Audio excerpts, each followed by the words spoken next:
Boko Haram sévit au Tchad. Le groupe djihadiste a abattu 14 personnes au bord du lac Tchad. La localité ciblée est un village de pêcheurs.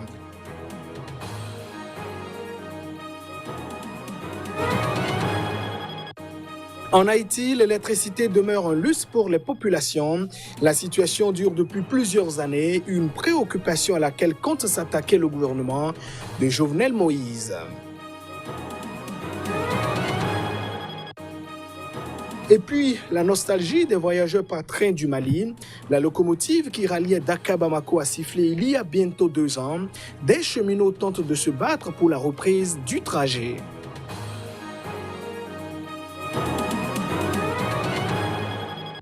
Voilà pour le sommaire de cette édition. Merci de nous préférer pour vous informer. Au moins 14 personnes ont été tuées dans l'ouest du Tchad par des membres présumés du groupe djihadiste Boko Haram qui ont attaqué un village de pêcheurs au bord du lac. C'est une information rapportée par le préfet de la région concernée. L'attaque a eu lieu dans une vaste étendue d'eau et de marécages et truffée d'îlots servant de repères et de camps d'entraînement à Boko Haram, qui multiplie attaques meurtrières et enlèvements dans les 4 pays riverains, le Tchad, le Niger, le Nigeria et le Cameroun.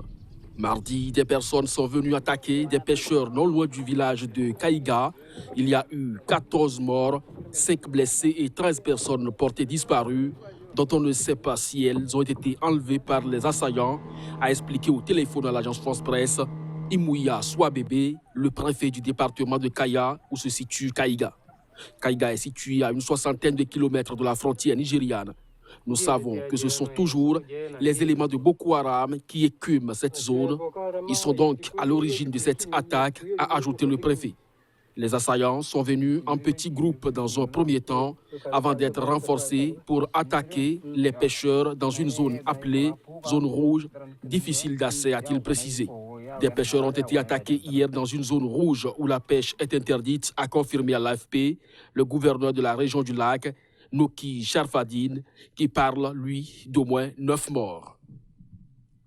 Depuis 2 mois, l'opposition guinéenne Guinée-Conakry bat le pavé contre un projet de nouvelle constitution qui pourrait permettre au président Alpha Condé de se maintenir au pouvoir au-delà de 2 mandats. Jusque-là, la répression a fait une 20aine de morts sans briser la contestation. Les regards sont désormais tournés vers 2020 et qui est donc une année électorale chargée. Des législatives en février, une présidentielle en fin d'année et un potentiel référendum constitutionnel qui cristallise les attentions. Presque chaque semaine depuis maintenant 2 mois, les Guinéens descendent dans la rue. Ils protestent sans relâche contre un projet de nouvelle constitution porté par le pouvoir. La société civile et l'opposition y voient une stratégie pour permettre au président Alpha Condé de briguer un 3e mandat, ce qu'interdit l'actuelle constitution. Les autorités ont d'abord réagi brutalement. Une 20aine d'hommes ont perdu la vie. Des dizaines d'opposants ont été emprisonnés. Sous la pression internationale, le gouvernement a relâché la répression. Les marches sont désormais autorisées et les principaux leaders de la contestation ont été libérés. En nous engageant dans ce combat, on s'attendait à tout cela. On s'attend même à mourir dans ce combat parce que nous défendons un combat noble. La détention nous a plutôt galvanisés. Les partis se concentrent dorénavant sur les législatives de février, la présidentielle en fin d'année et donc ce potentiel référendum sur une nouvelle constitution. Mais l'opposition dénonce déjà des fraudes massives, retards, matériel manquant et une suspicion de manipulation des listes électorales. Nous avons eu des révisions de listes électorales en Guinée, ce n'est pas la première fois. Je n'en ai jamais vu de si déstructuré que cela. Donc c'est totalement volontaire et c'est dans les zones, je dis, à forte population et également dans les zones qui sont favorables à l'opposition. De son côté, le gouvernement se dit déterminé à respecter le calendrier qu'il s'est fixé. Et nous sommes encore à près de 2 mois des élections législatives, on crie déjà à la fraude. Et l'objectif de ce dialogue qui se déroule actuellement, c'est justement de passer en revue toutes les difficultés rencontrées durant le processus électoral concernant les élections législatives pour essayer de lever tous les obstacles pour arriver à un processus électoral inclusif et transparent. Une majorité des 2/3 à l'Assemblée pour le parti présidentiel faciliterait l'organisation d'un référendum constitutionnel. Alpha Condé, lui, ne s'est pas encore officiellement déclaré candidat en 3e mandat. Il laisse toujours planer le doute sur ses véritables intentions. Au Niger, à présent, Ibrahim Yakuba, ancien chef de la diplomatie devenu opposant, a été investi candidat du mouvement patriotique nigérien à la présidentielle de 2020. Ibrahim Yakuba avait déjà participé à la présidentielle de 2016, à l'issue de laquelle il était arrivé 5e avec 4,43% des voix au premier tour.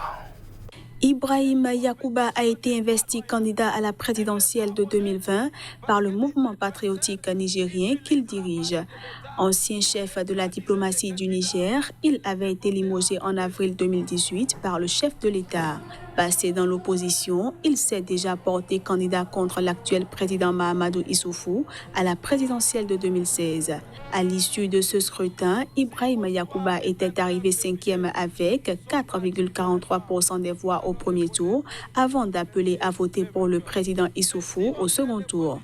Pour le scrutin présidentiel de 2020, le Parti nigérien pour la démocratie et le socialisme au pouvoir a investi en mars le ministre de l'Intérieur Mohamed Bazoum.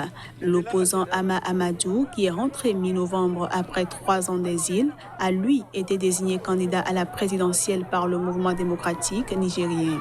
2 autres poids lourds, Seni Oumarou, le dirigeant du mouvement national pour la société de développement, et Mahaman Ousmane, ex-président de 1993 à 1996, sont aussi dans la course pour 2020. Depuis 2017, l'opposition refuse de siéger à la commission électorale et conteste le nouveau code électoral élaboré sur une base non consensuelle sans sa participation qui a été adopté en juin par le Parlement. Un dialogue annoncé fin octobre par le pouvoir et l'opposition en vue d'apaiser le climat politique tendu à 1 an de la présidentielle n'a toujours pas commencé.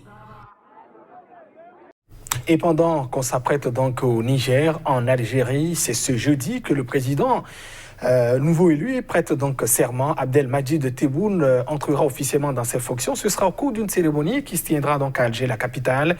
Son discours est particulièrement attendu par les manifestants qui exigent toujours le départ de l'ancienne classe politique.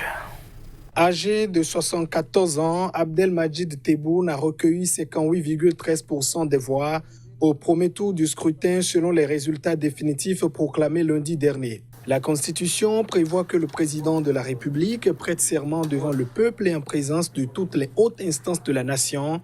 Dans la semaine qui suit son élection, il entre en fonction aussitôt après sa prestation de serment, poursuit le test.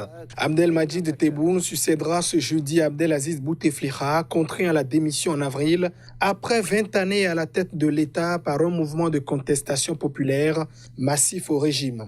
Le président de la Chambre haute a assuré l'intérim depuis, conformément à la Constitution, mais bien au-delà du délai de 3 mois prévu par le test. Sur Irak, le mouvement de contestation qui agite l'Algérie depuis le 22 février rejetait l'organisation du moindre scrutin par le système au pouvoir depuis l'indépendance du pays en 1962, dont il réclame le démantèlement et le remplacement par des institutions de transition. La participation s'établit à 39,88%, le plus faible taux des présidentielles pluralistes en Algérie. Le chiffre est par ailleurs fortement contesté par le Irak et des partis de l'opposition qui l'estiment gonflé. Au lendemain de son élection, Tebboune a tendu la main aux manifestants et leur a proposé un dialogue afin de bâtir une Algérie nouvelle pour mettre fin à la crise politique. Mais cela n'a pas suffi à calmer leur colère. Les manifestants étaient de nouveau dans les rues vendredi et mardi dernier pour les mêmes revendications. Le manque d'énergie électrique s'accentue en Haïti. Une vraie hausse dans la gorge de Jovenel Moïse, qui est donc le président de la République. Une poignée d'heures d'électricité est souvent servie par jour dans la capitale Port-au-Prince aux populations. Le président haïtien a donc décidé de s'attaquer à marche forcée à la crise énergétique qui secoue son pays. L'électricité est un luxe pour la majeure partie de la population haïtienne. Dans la capitale, les habitants se contentent de seulement quelques heures de courant par jour. Et dans certaines villes, pas d'électricité du tout. Une résidente de Port-au-Prince a confié que quand la chance est de son côté, elle peut avoir entre 2 et 6 heures d'électricité dans la journée, mais il lui arrive aussi de passer plusieurs jours sans cette denrée rare. Les quelques Haïtiens qui peuvent financièrement se le permettre équipent leur domicile de générateurs. L'entreprise publique Électricité d'Haïti ne fournit au mieux chaque jour que quelques heures de courant aux 3 millions d'habitants de Port-au-Prince et de ses banlieues. Production insuffisante, équipements vétustes non réparés, les maux sont légion. D'après le directeur de l'Autorité nationale de régulation du secteur de l'énergie, la demande sur le réseau métropolitain est d'environ 450 MW, alors que le pays n'en produit aujourd'hui que 90. Le responsable accompagnait en début de semaine le président Jovenel Moïse dans sa visite d'une centrale électrique de la capitale, récemment nationalisée dans ce contexte de pénurie endémique. Contestée par ses adversaires, la démarche de Jovenel Moïse pour améliorer la couverture énergétique du pays ne bénéficie pas de l'appui de son propre camp. Taïwan avait accordé en mai 2018 une enveloppe de 150 millions de dollars à Haïti pour l'aider à étendre les réseaux sur son territoire. Mais le Parlement, à la majorité acquise au président, n'a jamais ratifié ce prêt. Le 17 mai 2018, pour la dernière fois, a circulé le Dakar-Bamako, le train. Mais là-bas, la belle gare coloniale de la capitale malienne et ses gardiens conservent toujours la mémoire de presque 100 années d'exploitation, des motifs de fierté nationale et de nostalgie collective dans un pays en guerre. Les cheminots de Bamako ne font plus qu'attendre. Et pendant ce temps, ils boivent sur les parvis de la gare, piquent une sieste sur un banc de quai désert ou encore rêvassent dans des bureaux devenus inutiles.